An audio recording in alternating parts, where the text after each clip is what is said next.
దిత్వా తుఫాన్ 153 మంది చనిపోయారు. 191 మంది ఇంకా వాళ్ళ ఆచూకీ తెలియలేదు.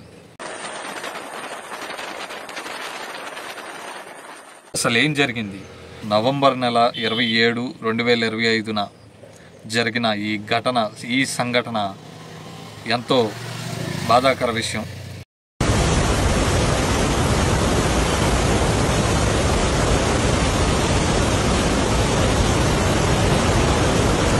శ్రీలంకలో జరిగిన ఈ విధ్వంసం ఎంత దారుణానికి గురి చేసింది.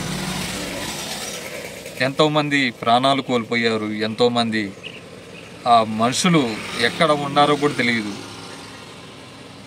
ఆ శ్రీలంక దేశంలో 5 లక్షల మంది ఈ ప్రభావానికి, ఈ దిత్వా తుఫానుకి గురయ్యారు.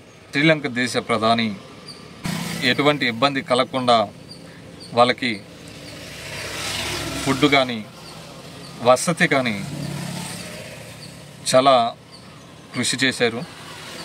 ఆయనతో పాటు ఈ ఎమ్మెల్యేలు, ఎంపీలు ఉంటారు కండి, వాళ్ళు కూడా వాళ్ళకి తోచినంత సాయం చేశారు. మరి ముఖ్యంగా ఏనుగు చాలా కృషి చేసింది. చాలా మనుషులను కూడా కాపాడింది. ఆ ఏనుగు చాలా విధాలుగా నష్టం కలుగజేసింది ఈ దిత్వా తుఫాను. భారతదేశం నుంచి 21 టన్నుల వస్తువులు, అంటే టెంట్లు కానీ వాళ్ళకి ఆహారం కానీ 21 టన్నులు మన భారతదేశం తరపున అందజేశారు. మన జవాన్లు చాలామంది ఆ దేశానికి వెళ్ళి చాలామంది హెలికాప్టర్ ద్వారా కొంతమందికి భోజనం అందించారు, కొంతమందిని కాపాడారు.